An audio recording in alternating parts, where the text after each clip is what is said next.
is a passionate promoter of the green culture and standards in business and daily life. She is I'll try it again. Yeah. She is a co-founder of the green ventures ImpaktID and Co and Conscious, and has more than 10 years of experience in business management. Although we had some struggles now to introduce her, I think we know by heart her bio, That's because for we sure. introduced her before a few years ago on the Yes. stage of Leader Talks. So we're very, very pleased to welcome on stage Eva Vucheva. Добре дошла. Hi everyone. Thank you for having me as a female entrepreneur and a mother. I'm the reason for this switch, because this is not the regular program, but I need to pick up my kid from school, and I know you will recognize this struggle if you have one. So I'm very happy to host this panel, and I would like to call on the stage the guys who will be here with me discussing green economy and what we can do better in this world. So Vera Petkanchin, Gergana Stancheva, and Sergey Petrov, please welcome on stage.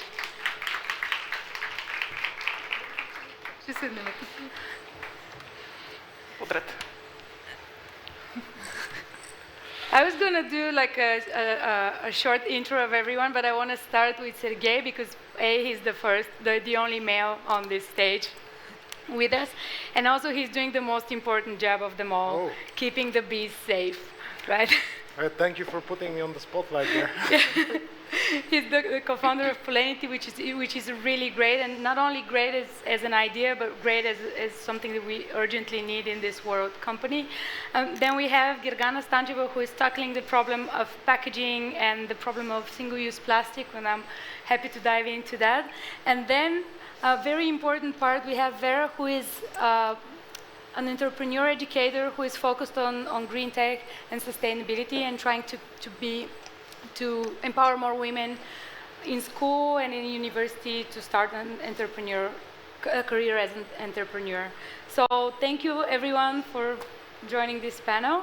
And I wanted to start with just this idea that we discussed on our preliminary talks, where there seems to be this idea that doing a great business and doing sustainable business are two very contradictory theses. And I feel like I would like the four of us to maybe tackle this idea and show that it's not necessarily the case.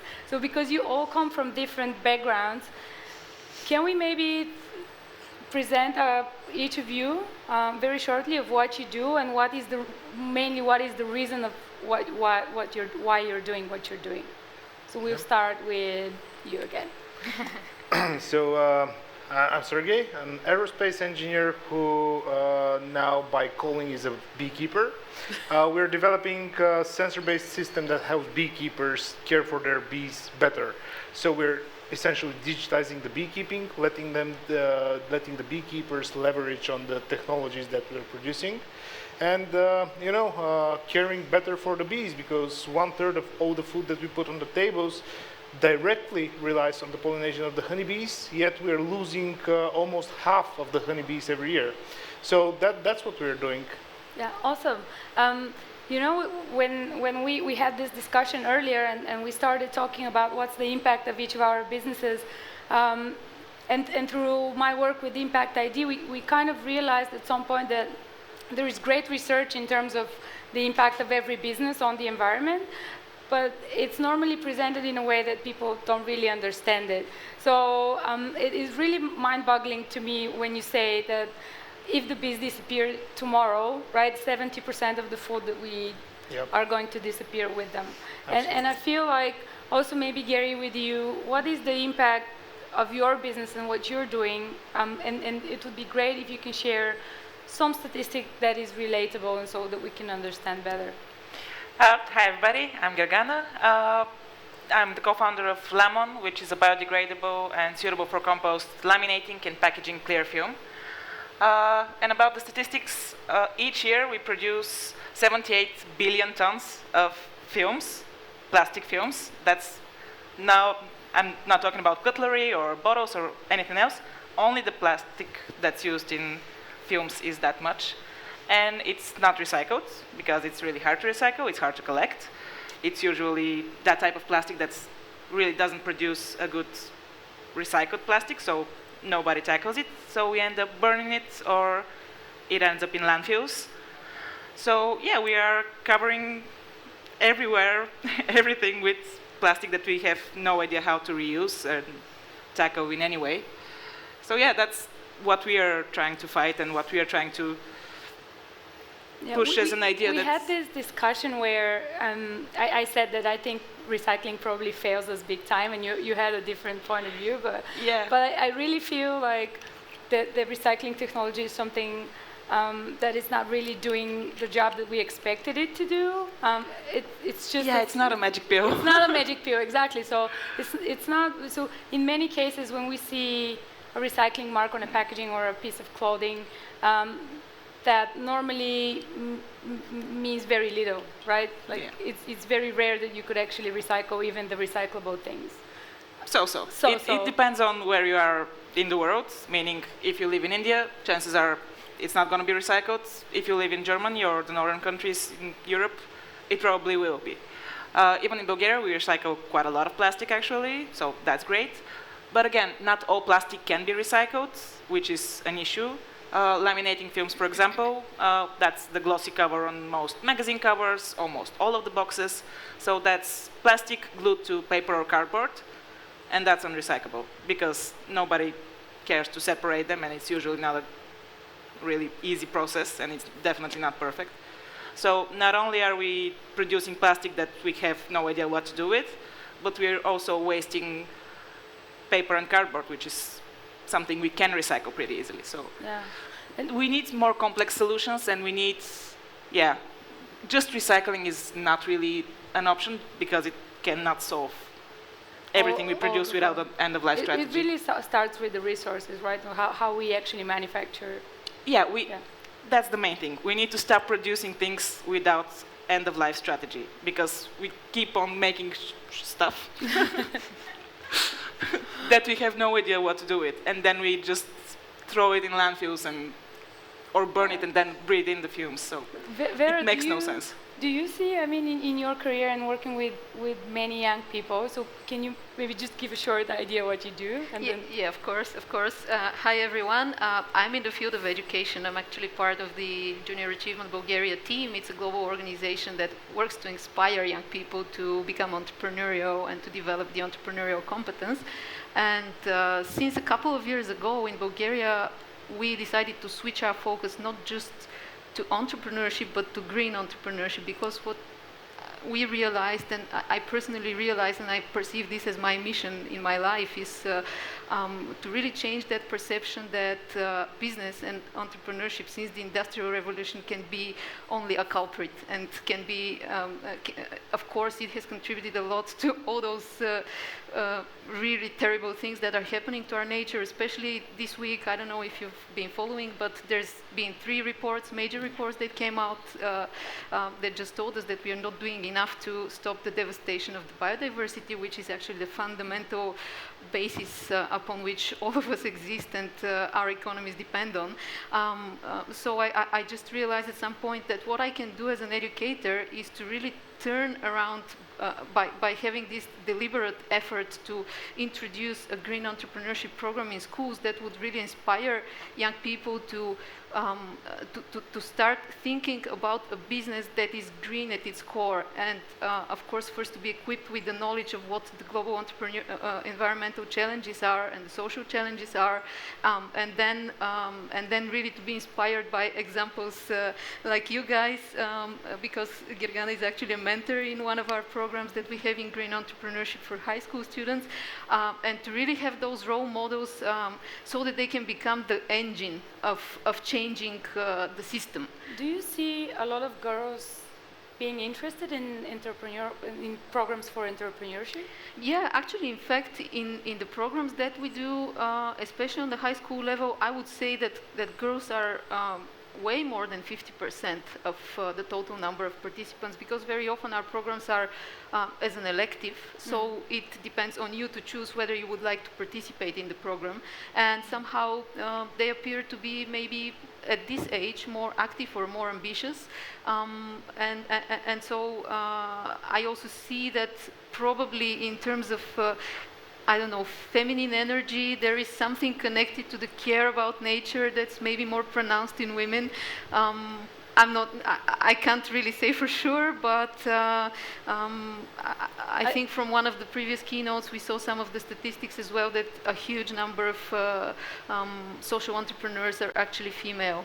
Yeah, I think so too, and in my experience of, I think 15 years out now that I've normally been the only woman in the room, or sometimes outside of the room, I feel like the landscape is really changing now, and people are kind of, even talking to investors or partners, the dynamic is changing, and then we have a much more like an equal conversation, and there is much more women in any part of the business actually. And we had this question on the previous conversation, but I was just thinking coming here that the word beekeeper in Bulgarian, it doesn't have a female. No, it well, does. what's the? I think it does. What's the? Maybe not too common to hear it. Beekeeper in? I don't in know. the female. No, actually, beekeeping is traditionally a men's craft, but I have no idea why is that. We do have beekeepers that we're working with who are in our program who are female, and they excel at that profession. I mean, men and women are traditionally different in some aspects of how we go about our work. And women are more meticulous, they're more detail-oriented, more calm, which are the perfect strengths to have for beekeeping, actually. And we do work with beekeepers who are women, and I think that they're quite good at what they're doing. Thing is, it's not traditional. I mean, this is the key word. It's obviously considered to be a man's job, but it doesn't have to be. It's I don't know if in the world today, do we really have men's and women's jobs? Do you really think of one particular position at which a woman cannot occupy? I really don't. I don't, right?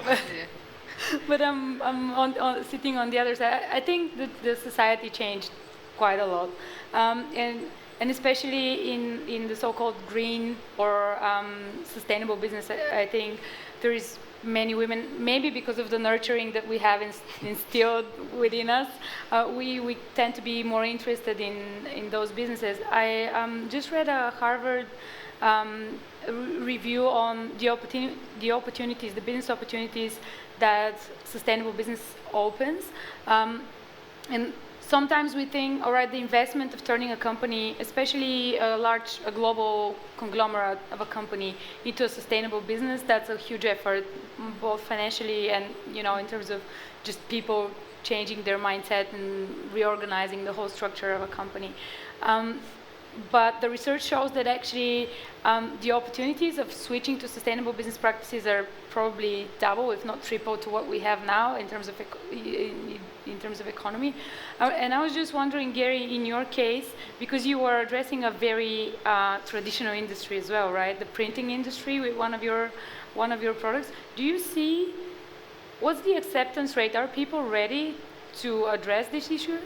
Yeah, it turns out people are ready, especially which was the surprising part. People in the print houses, the ones that are actually really old school and everything happens behind closed doors, they're actually really ready to change the way they work, and they're really eager to implement new things. Not only because it's a very competitive industry and whatever edge you can get, great, but also because it will actually change the way they are perceived. It will, bring more awareness about what they're doing, and because they're actually really aware of the damage they're doing. Most people, the end users, most people don't even realize that there is lamination on almost everything they use. Most people don't really see it because it's, well, by design it's supposed to be invisible, so there you go.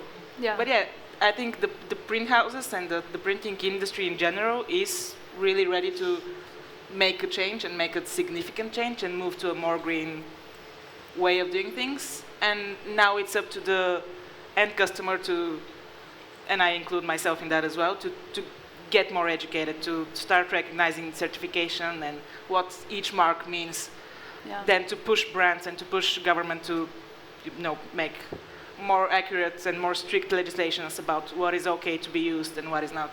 So I think it needs to be from both sides. Both customers and business need to kind of push together to actually make a difference. I feel there's probably like a middle layer of like organizations who could act as a translator of this, because as I said,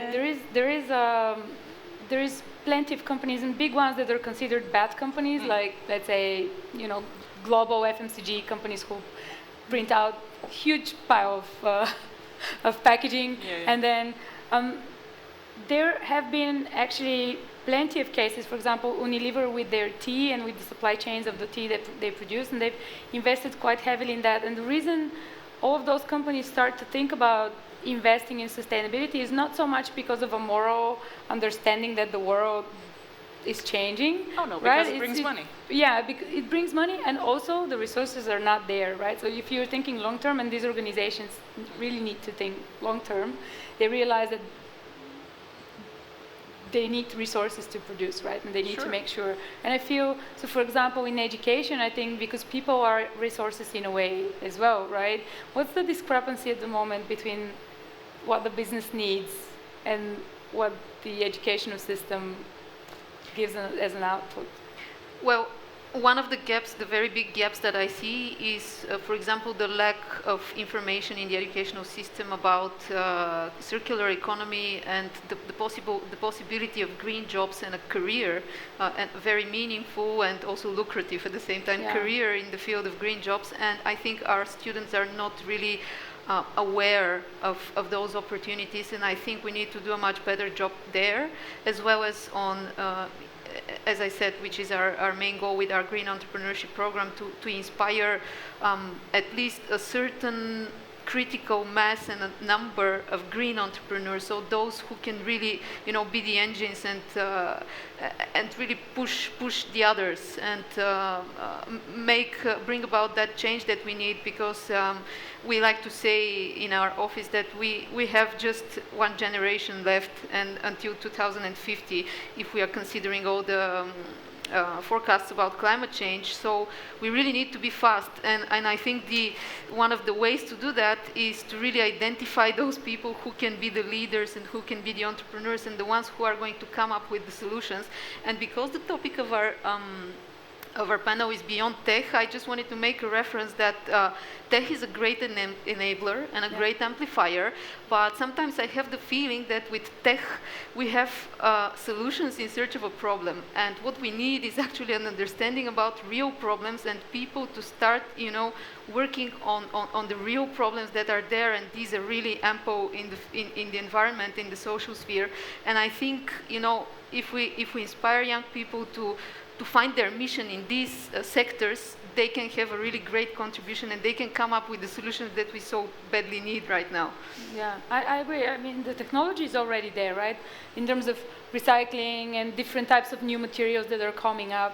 Or do you feel there is a room for more? Yeah, there's always room for more. There's always room for innovation, and we still have a lot to learn, and we're still trying to figure out how to actually even logistically make everything work. And in this big world that we are constantly moving things around, and we're constantly, transporting goods and packaging and print and all of that, we have a long way to go until we figure out, and we are out of time.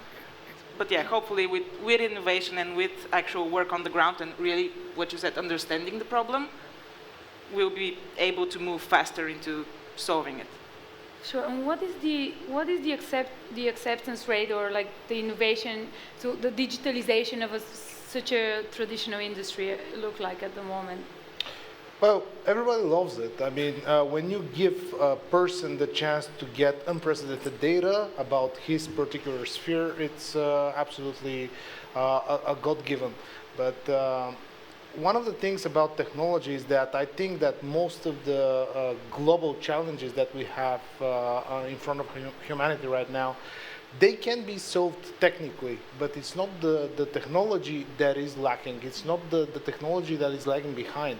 I think that beyond tech can actually be described as what is beyond tech? What is the thing that we're searching for beyond the technology that can help us solve a problem? And here I want to leave my 2 cents.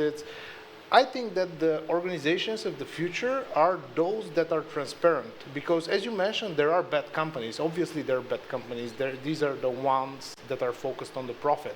But there's no bad brands. No collective is sitting there and saying, hey, how do we make this brand worse? How do we drive it into the ground? No, it's transparency. If you know where they're getting the stuff from, yeah, and how they're, if they're burying it underground, or are they doing something? I mean, just the Patagonia, do you know the Patagonia case? I mean, the person there in charge, he said, we are going to be socially conscious and we're going to start making little steps. We are still running a business, so we're going to be dirty a little bit, but with time, we're going to get there. And here's the plan on how to do that. I think that every organization needs that. Yeah, I couldn't agree more. And I feel if we can, just to end up, oh, we are done with our time. But just to finish on a good note as well, I feel like there are many women entering the business that is related to social causes, and I feel this is because also we have this really nurturing drive within us, and I hope that women and men together, we can come and bring our strengths to the table and just move forward for a better world. Thank you so much for being with us today. Thank you, guys. Thank you.